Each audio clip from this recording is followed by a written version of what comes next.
All right, it is time for us to begin again. I don't know if I'm supposed to remind you now, so I'll just do it. So I'm going to give 2 lectures today. So it's going to be me, then Alvaro with computations, and then me again. All right.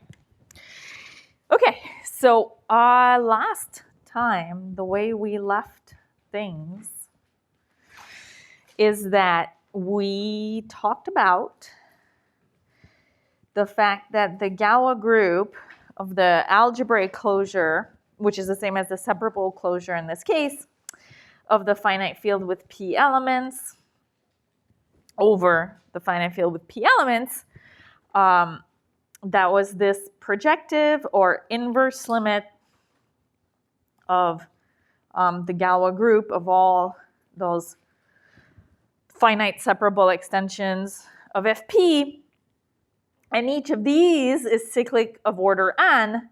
So this inverse limit is z hat. And on both sides, we have a special element, so we can make this isomorphism canonical. So on this side, we have 1. And on the Galois side, we have this map phi, which sends an element x to x to the p. And I will call this phi the Frobenius.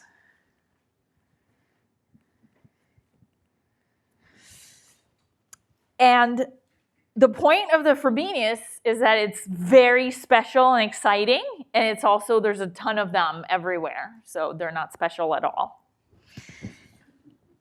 All right, so first, right, what I want to say is that every finite extension k of Fp, right, and here, you know, k is just some finite field with p to the n elements, but I want to start using like the k notation to ease us into the next topic we'll do. Has a Frobenius.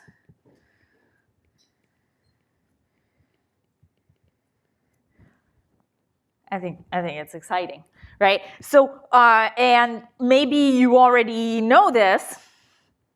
If Q is P to the N, then the Galois group of Fp bar over K, I mean that, okay, we're gonna have to go to the next page.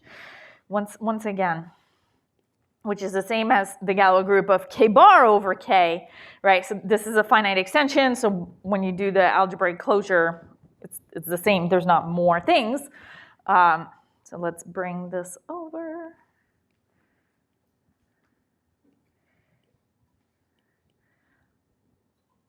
Okay, it has this distinguished element sending x to the q this time, right? So when, I'm gonna briefly go back. So when your base field is just Fp, then x to the p fixes that and then moves the stuff around higher up. But when your base field has size q, then x to the q fixes this base field and then moves the stuff around above it. Oh, let me put myself on do not disturb. And this, I will call it, I guess I've switched to black, phi sub k, because it's the Frobenius of k, of this field extension, right? So the Frobenius, and we have the same thing. I'll have to just start another line.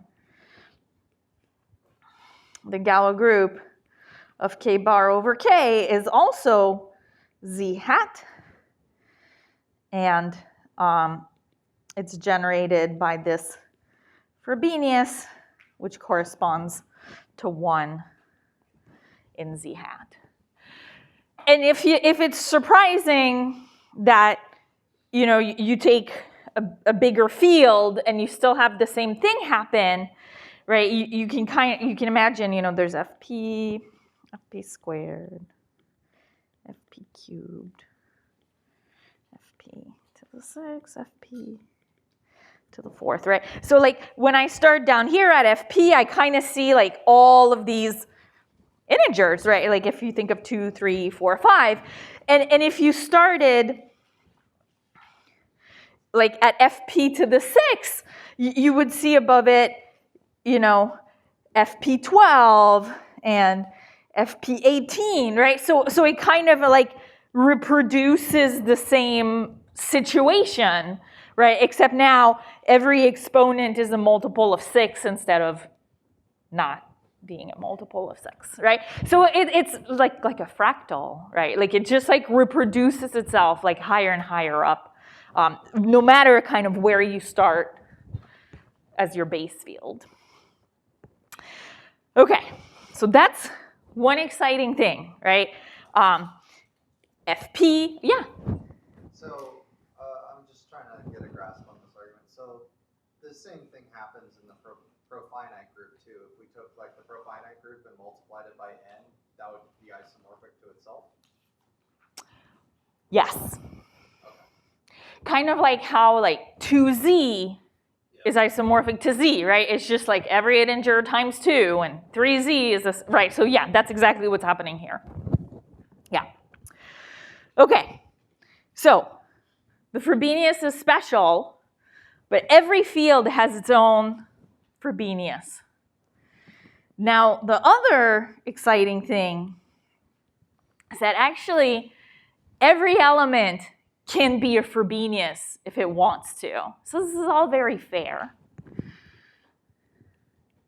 So let K over Fp be finite and sigma be any element of this Galois group, right? So I have a finite extension. I'm lucky over Fp. Every finite extension is Galois, so I don't have to have any extra conditions. And I take some element of that Galois group, then sigma can be a Frobenius too.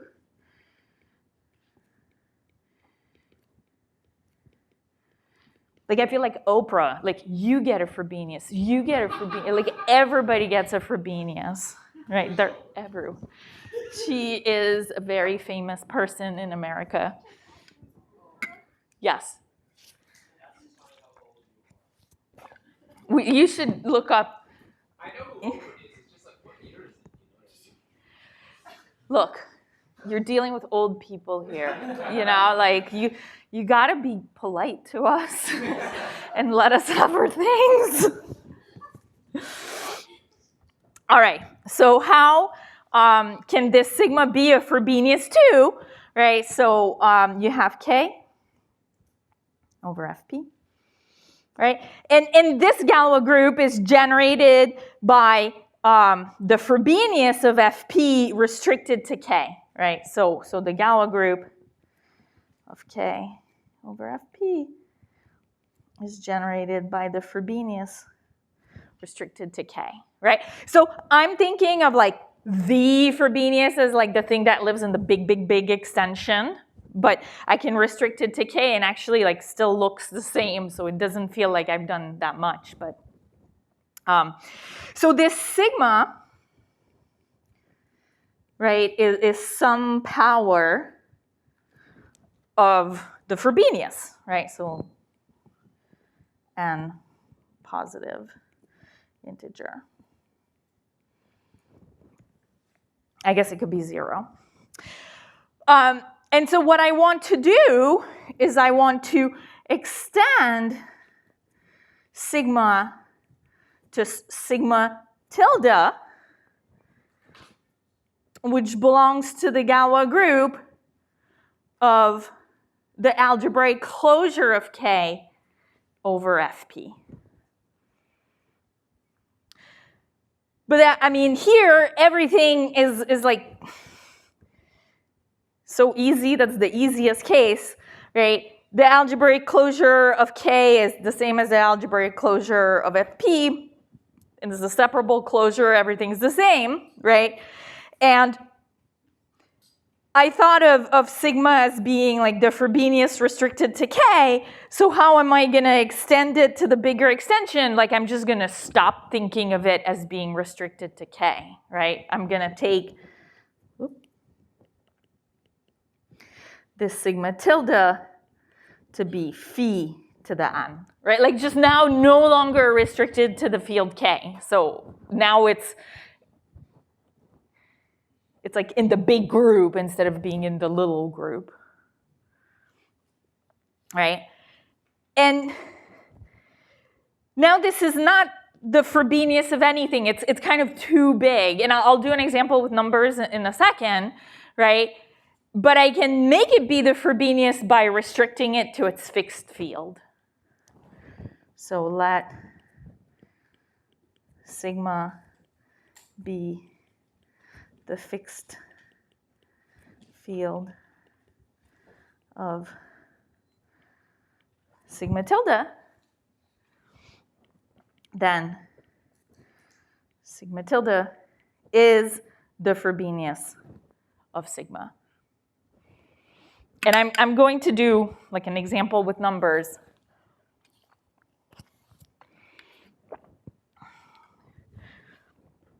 Because it's really not as bad as it looks like this.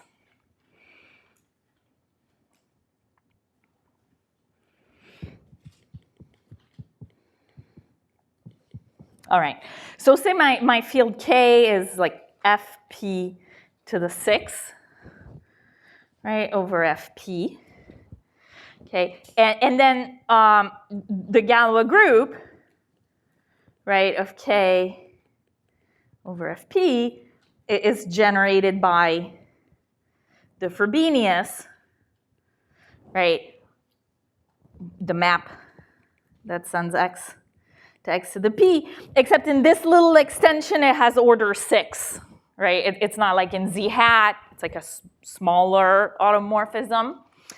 And say I take sigma to be phi restricted to K to the 4th, right? So this is the map that sends x to the p to the 4th, right? Like if you raise to the p and then you raise to the p again, you've raised to the p squared, and then you raise to the p again, you've raised to the p cubed, and then you do it again, you've raised to the p to the 4th. Actually, I'm gonna need just a little bit more space. Okay, so now this sigma lives here in this extension, but I mean, you know, if you kind of just look at the rule without thinking, you can think of it as being an element of the Galois group of F over Fp bar over Fp, right? So take sigma tilde to be the same, right? X goes to x to the p to the 4th, but now you think of it as being in the big Galois group. Okay, so like maybe there's like some Fp bar up here, right? And now I instead of thinking of like the little sigma that was there, I just think of, you know, sigma tilde, right? With the same rule, but now acting on this bigger extension. And now the fixed field of this element in the big extension is Fp to the 4th, right? If x to the p to the 4th is x for every x, like that's exactly the definition of the field Fp to the 4th. So the fixed field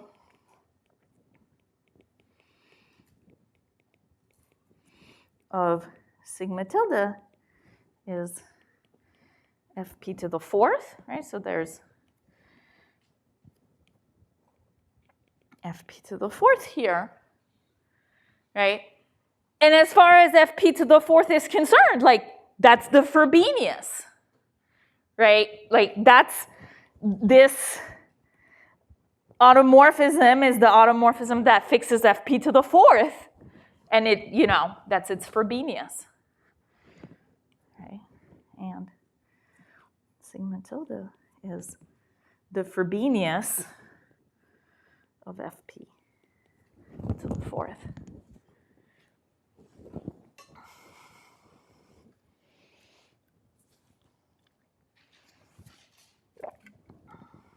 So everything can be a Frobenius. If you think of it in the right place, right?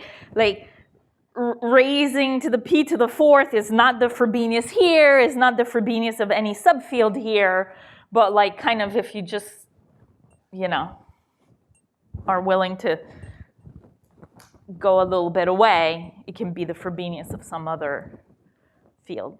Yeah? You're saying everything can be the Frobenius. You are only meaning the things in Galois groups of finite extensions, right? Yes, yes. Yeah. Right, when I said, yeah, so K over Fp has to be finite, and you have an element of this finite Galois group, then there's somewhere where it's the Frobenius. I'm guessing I may be wrong, but Fp bar probably has subfields that are infinite extensions. Yeah, and then I think that you would run into problems. I would have to like double check because, you know, I wrote all my notes for finite extensions, but like I think that, yeah, I could see it being a problem. Okay, so this is like a very key example of the hardest part of class field theory for QP. That everything is a Frobenius for some field. Like you take an element of some Galois group, and then some other field, and it's Frobenius, and that will be good for us. I wanted to get an image of the meme, like of the guy with like all the pins on the wall, and he's like talking like that, and I'm like we're entering that phase where I'm like that. All right. So, class field theory for, right, so little k is QP. I mean, little k is not going to come in at all. It's just, you know, the base field when I can gesture at the abstract theory, that will be the base field. So that's just a lowercase k that I draw like curlily because my lowercase k's and my uppercase k's look exactly the same.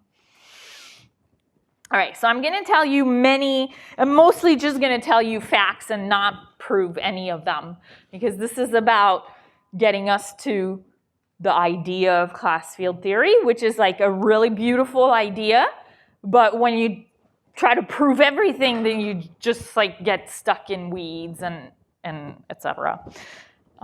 Like it's like really hard to prove, but they're nice facts, I feel. Okay, so facts about finite extensions K over QP.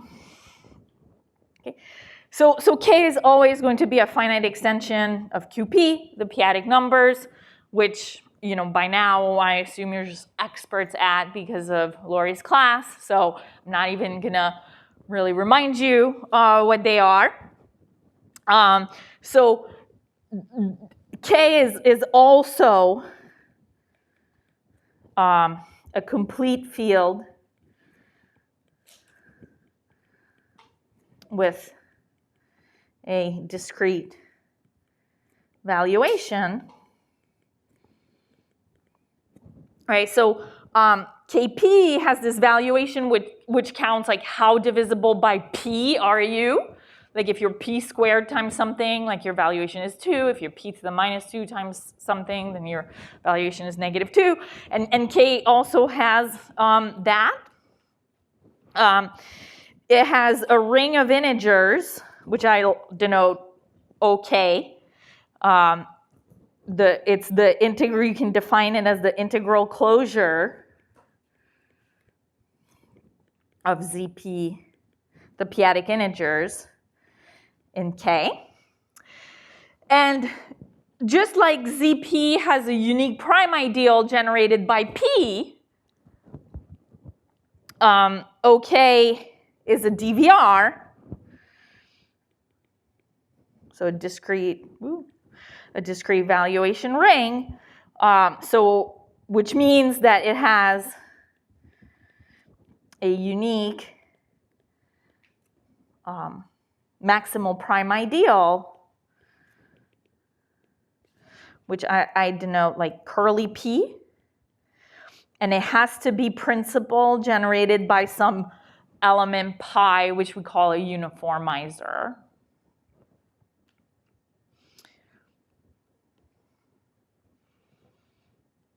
Let's bring this over. And actually, 2 years ago, I gave like 4 lectures about local fields. So if you're like, that's intriguing, you can go watch the videos from 2022. I'm even wearing my 2022 shirt today. Yep. And if you're familiar with algebraic number fields, like how primes factor in them, so if I take the downstairs prime, like normal P, right, like this P, it generates a principal ideal in OK, which factors into primes. But there's only one prime, so it factors into that one prime. And maybe to some power. Or maybe not. Maybe it's just inert, right? And E is 1.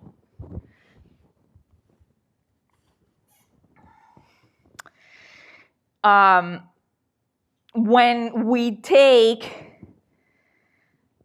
the ring of integers and mod it out by this non-zero prime ideal, which is maximal, we get some finite field. Okay, so this is some finite field. And it's an extension of FP, the finite field with P elements, which is ZP mod its ideal P, right? So I'm doing like the normal residue field extension situation. That's of finite degree, and I'm going to call this finite degree Fk. And then it's a fact that the degree of K over QP is EK times Fk, right? So I have QP, my base field. I have a field over it, and it has some certain dimension because it's a finite field extension. And what I'm saying is that like all of the extension either goes in the residue field extension or in the ramification. Like exactly, right? So there's kind of 2 ways to extend your field. You either extend the residue field, or you take a root of your prime, or both, right? And together that gives you a field extension. All right.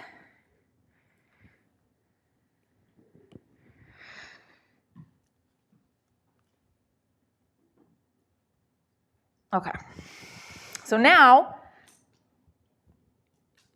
I'm going to give myself a little sigma in this Galois group. And I mean, first I want to define like a Frobenius.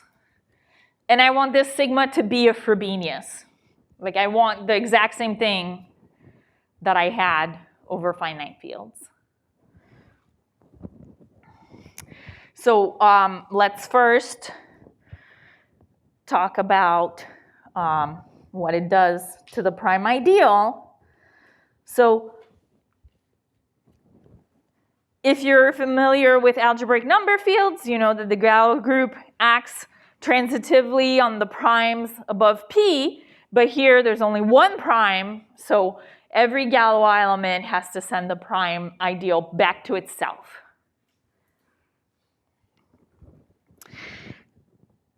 So every sigma in this Galois group descends to a map, right? OK mod P.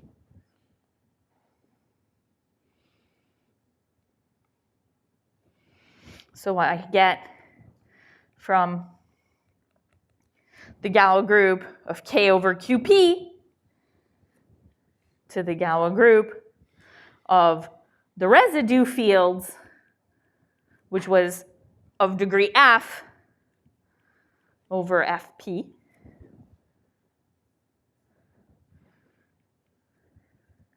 And that's a cyclic group of order Fk, right? So here I have my little sigma, and here I just think of sigma mod P. Like I'm just like, whatever answer you would have given me up above here, I think of it mod this prime ideal, and that's well defined.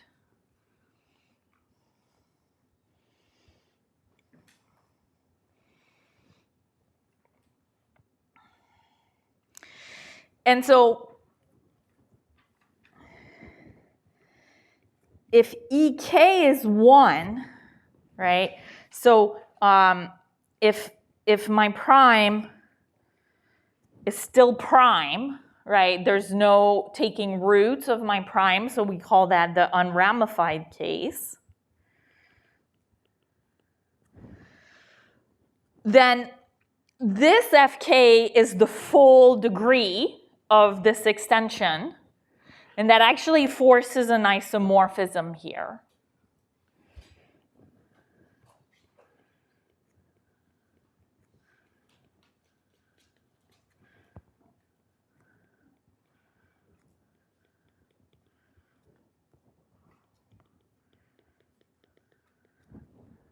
Which is a cyclic group of order Fk, but Fk is the same as the degree.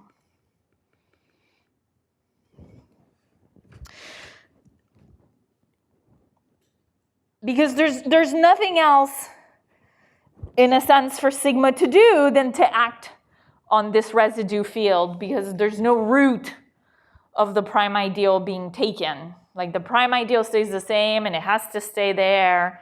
So kind of all the Galois action is action on the residue fields. So we get this isomorphism. And so here, right, there's this distinguished element 1. Here, there's the Frobenius we just talked about. So then, you know, the isomorphism gives me a Frobenius in that group, right? In the Galois group of K over QP, if K is unramified. Right? So if I'm not taking any roots of my prime, basically it's the same as if I was just talking about finite field extensions. The Galois groups are cyclic, there's some element. When I reduce it mod P, it's just raising to the P, you know. It's a lot like the finite field theory. Now, of course, right, it's not always the case that the extension is unramified. So we'll still want to talk about like being Frobenius in some way. So let's see what we can do there. But first, so if K is unramified, right, then this happens. And it's actually, that's not all for now yet.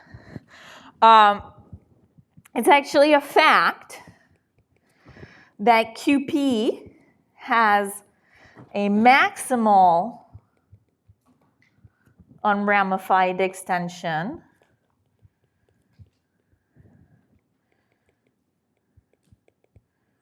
and I'm going to denote it QP tilde inside its separable closure, which is the same as the algebraic closure because I'm in characteristic 0.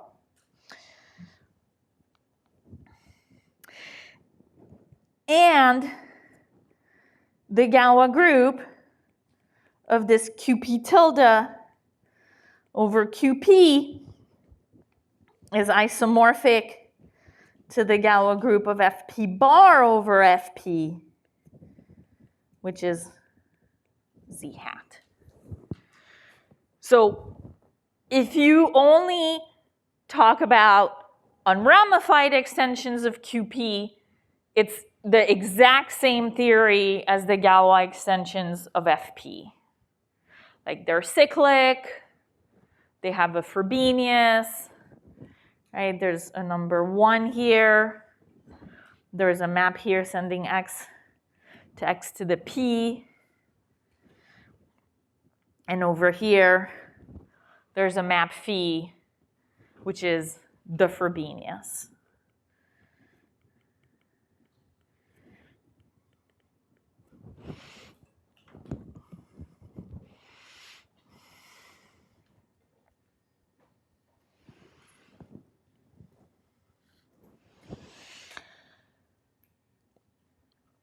We still want to talk about all extensions, all separable extensions, not just the unramified ones.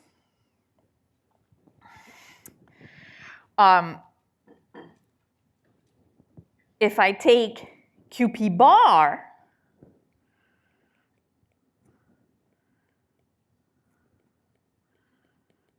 every extension, every algebraic extension, then I can still take an element sigma and reduce it mod p. I can always do that, right, for any kind of extension because sigma sends p to itself, sends the prime ideal to itself.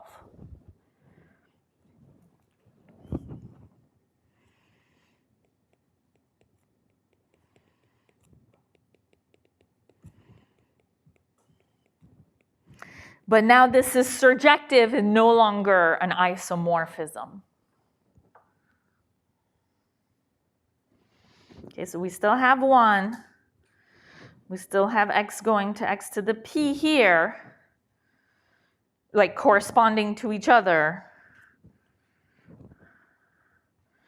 Right? But because there's not an isomorphism here, right? There's not like the Frobenius here. But I'm going to call this map D because in a sense, right, so if I was up here, every element in this Galois group would get assigned an element in Z hat. And when that element is an integer, then it tells you what power of the Frobenius this element is, right? So if up here I had, some sigma, and it got sent to some value n in the integers, that would tell me that sigma is phi to the n, right? It like this map, like, counts how Frobenius you are, like what power of Frobenius you are. And so here, right, I can still see what power of Frobenius you might be. I mean, there's no longer, right, this is no longer some cyclic group generated by the Frobenius, but if you have some sigma getting sent to some integer value n, you feel in some sense it's kind of like Frobenius to the n. And in fact, if you restricted it to an unramified extension, it would be Frobenius to the n, right? So the way I think about it is like you want to judge your Galois elements, right? Like you have a yardstick. The yardstick is Frobenius, right? And you're like, how Frobenius are you? Like, how many Frobenius are you, right? And that's what this map D tells you. It takes an element, you know, of the Galois closure and like gives it a score, right, of like what power of Frobenius are you if you restrict to some unramified extension. And like that's what I really want you to get out of this map D. It's some way to assign to a Galois element like a number, and also because I'm judgy, like a judgment, like you're like N.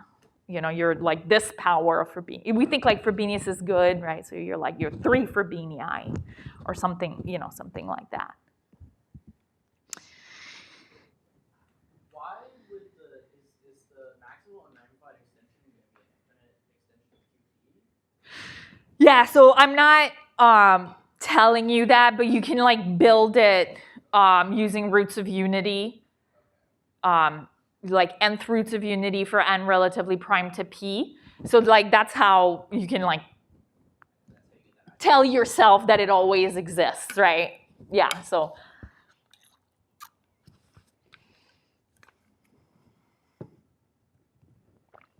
All right. So where's this surjection even coming from? So yeah, so Like, it comes what from. are we doing with the ramified prime? What are we doing with the ramified prime elements or whatnot? So the ramification. There, but where are we getting this surjection D? It's because this is, oh my God, a quotient. Yes. This is a quotient of this group. And so, okay, don't forget about this on top. You can get this surjection just by saying that you send it to sigma mod p. Like every sigma goes to some sigma mod p. And then it's a surjection because there's some subfield Q tilde that surjects, that like has every power of Frobenius. So this bigger extension certainly also surjects. Let me,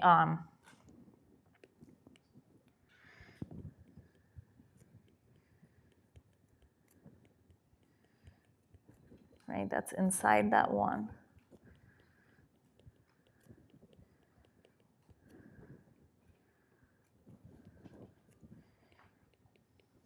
Right, so these ones surject. This is like even more stuff. I'm like, what happened? So this one also will surject. Like if you accept this surjection. Oh, so we're just restricting it. Yeah, like it would make sense to restrict like that and see that it's a surjection, right? So that's why I was like, oh, don't think of like extending think of, yeah. All right.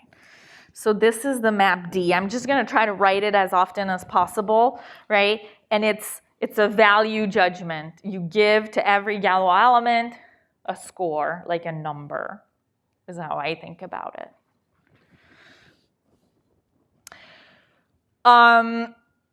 Now this top map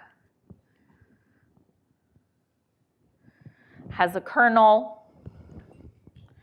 Right, so we can let I be the kernel of the map D, and that's the Galois group of QP bar over QP tilde.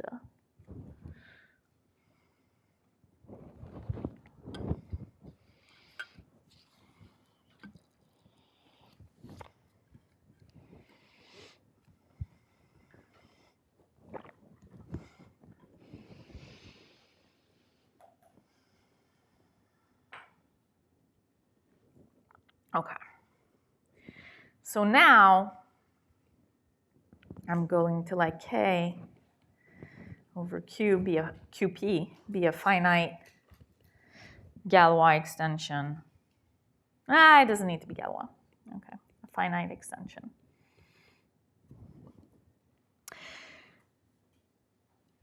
And I'm going to define K tilde to be the compositum of K and QP tilde, and that's the maximal unramified extension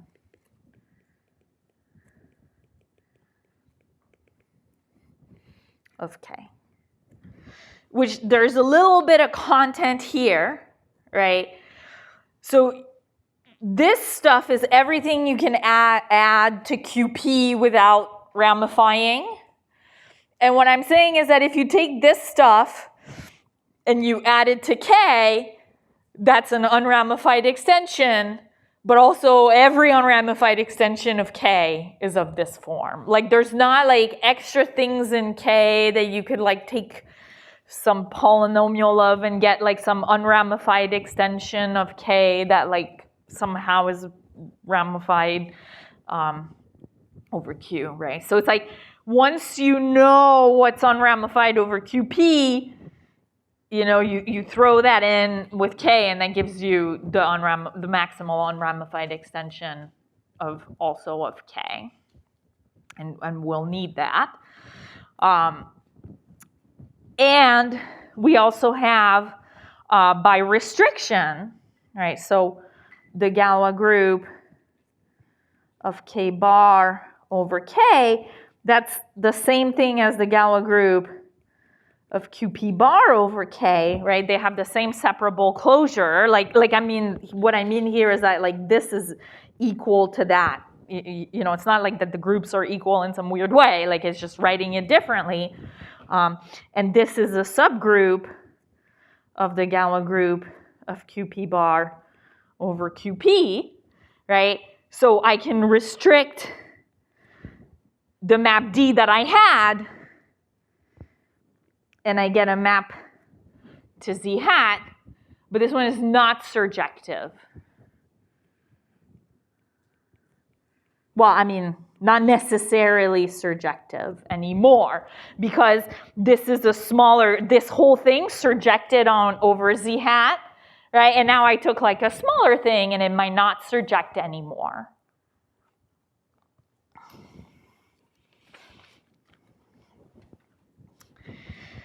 So this is the same situation as if you took the Galois group of FP bar over FP to the N and you sent it to Z hat, right, as a subgroup of the Galois group of FP bar to FP, right? This one has the generator like the Frobenius, right? And that one only has, you know, raising to the P to the N, and the map to Z hat is like sending it to the exponent, right? So this one goes to 1, and this one goes to N, so it's no longer surjective because like this field is bigger, so it has fewer automorphisms, right? So like the image here is just smaller. But that wasn't that big of a deal, right? Like what we did before was just like kind of rescale things. Like don't think of P to the N and be like, oh no, that's like the nth power of something. Like just think of that as Q, right? And this is like the first power of Q. Right? So you can recreate the same theory here.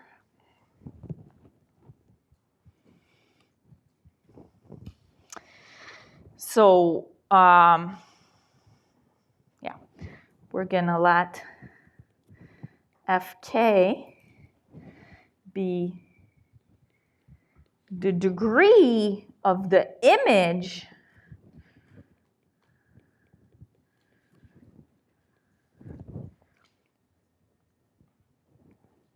right, so I'll just go back for a sec, right? So like this, if that would go to N, the image of this, I mean, yeah, it does, right? The image of this map is NZ hat. So then I can look at the index of NZ hat in Z hat, and like that's N, right? So that's what I'm saying here is like, how far were you from hitting all of z hat, right? And this turns out to be the same number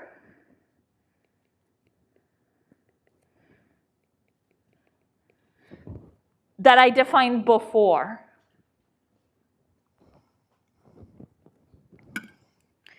And I think I'm not going to argue this now, but we can talk about it like tonight during problem session. I have like a little field diagram here that we can look at together. Okay, but then if I take dk, which is 1 over fkd,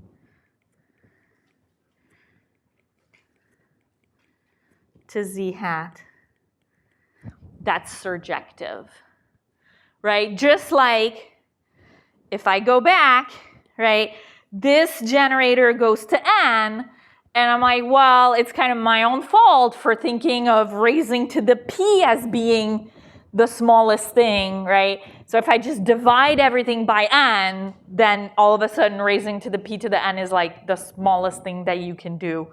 So it's the same thing here. Like kind of my generator is a power of the previous one. One of the issues is this is additive notation. This is multiplicative notation, right? So like one is a power, right? This f to the k, f sub k power. So if I just divide out by that, then I get a surjective map, right? Yeah. So this works for all k, not just k that are unramified. Exactly, yeah. The thing is, if k was unramified, then here I would get an isomorphism. The extra stuff is like the ramification stuff.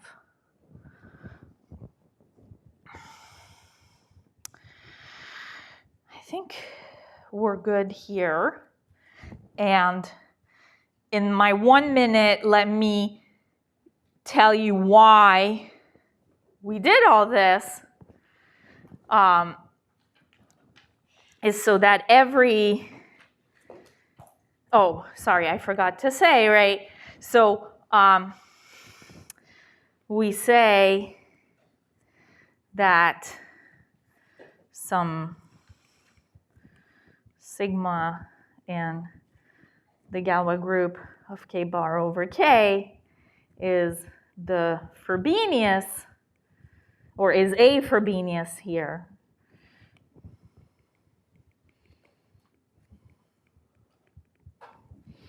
For k if d of sigma is 1, right? So this dk, right? This judgment map is telling you like how many Frobenius you are, right? So you're saying like if you're 1 Frobenius, then like I'm going to call you the Frobenius. Like we're just like saying that. Let's bring this over.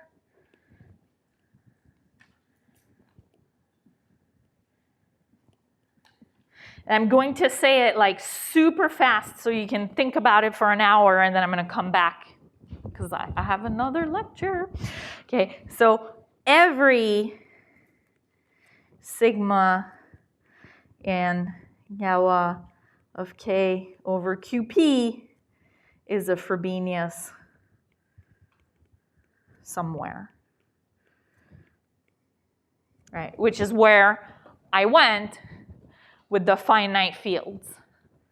So we're going to try to do the same thing. So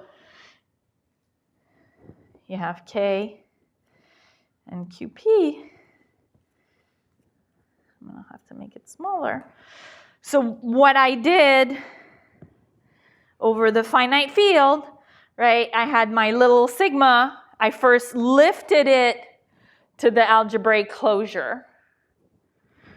So what I'm going to do is I'm going to lift to the maximal unramified extension of K. So that's, I mean, that's like I'm just doing it. It's a theorem and you like prove it, right? But I'm just like telling you that's possible. And it's kind of the same as what we did with the Frobenius before. Like you just think of it as being over this bigger field. It's more complicated.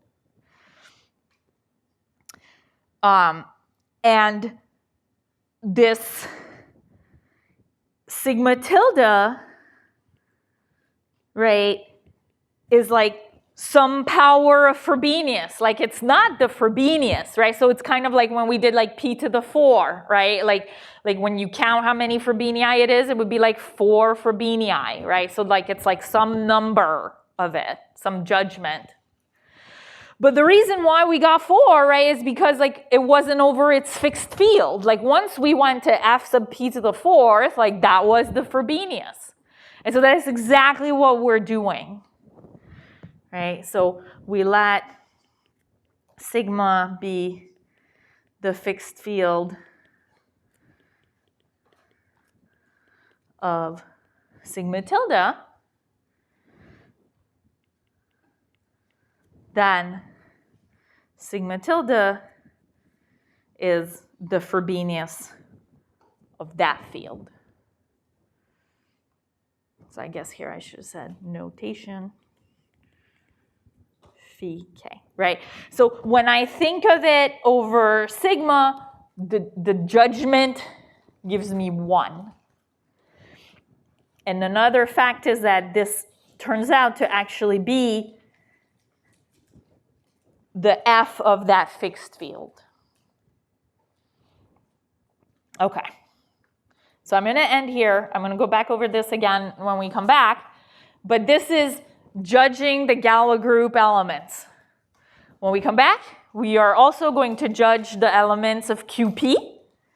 And then the reciprocity map is that two things that have the same judgment can correspond to each other.